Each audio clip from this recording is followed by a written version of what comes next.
এমন একটা সুন্দর পরিবেশ থেকে ঘুরে আসার পর, এক রাত কাটিয়ে আসার পর যখন তোমরা জানতে পারবে যে জায়গাটা ছিল হন্টেড, কেমন হয় বলো তো? এক্স্যাক্টলি আমাদেরও ঠিক এমনটাই হচ্ছে।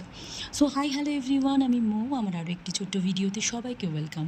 লাস্ট সানডে, এই স্যাটারডে 15th অগস্ট, তোমরা কম বেশি সবাই জানো আমাদের দর্শনের একটা কেসিডির টিম আমরা চলে গেছিলাম বৈদিক ভিলেজে, রাজারহাটে।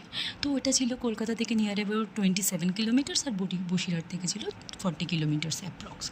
তো যাই হোক, আমরা বৈদিক ভিলেজের মেন গেট না, ওই 5 নাম্বার গেট গ্রিনটেক সিটির ওই জায়গাটা থেকে ঢুকে চারিদিক সবুজায়নের মধ্যে দিয়ে আমরা সোজা চলে গেছিলাম আমাদের নির্দিষ্ট আর কি বুকিং করা ভিলা, যেটা ছিল গলফ ভিলা, ওই 19 নাম্বার বাংলোতে, মানে ওই আমাদের 19 নাম্বারটাই করা হয়েছিল।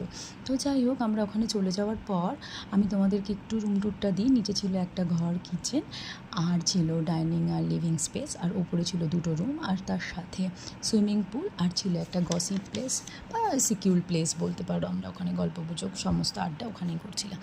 আর আমাদের বাংলোর পেছনটা ছিল পুরো জমি, একদম মানে কি বলবো, ফাঁকা জমি পড়েছিল। সামনেও তো দেখছো ওরকম বড় বড় ঘাস হয়ে গেছে। ওখানে তো এখন গলফ খেলার সিজন না, খেলাধুলা হচ্ছিল না।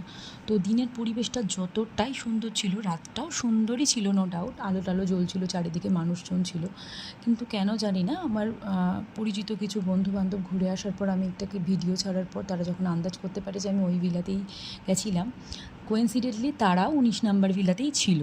তো তারা তাদের এক্সপিরিয়েন্সটা শেয়ার করেছিল, বললো যে তোরা এখানে ছিলিস, আমরা এরকম এরকম ছিলাম, আমরা 4টে মেয়ে ছিলাম, আমাদের এরকম রাতে ঘুমাতে পারিনি।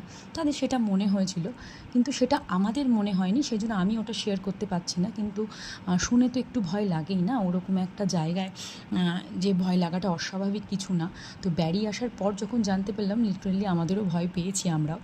তো আমি সবাইকে এটাই সাজেস্ট করব যে যখন এরকম কোনো জায়গায় যাবে, তখন না একটু দলবদ্ধভাবে বা একটু গ্রুপটা যাতে বড় হয় সেইভাবেই যেও। হ্যাঁ, নিউক্লিয়ার ফ্যামিলি বা শুধু দুজন কাপেল এইভাবে যেও না।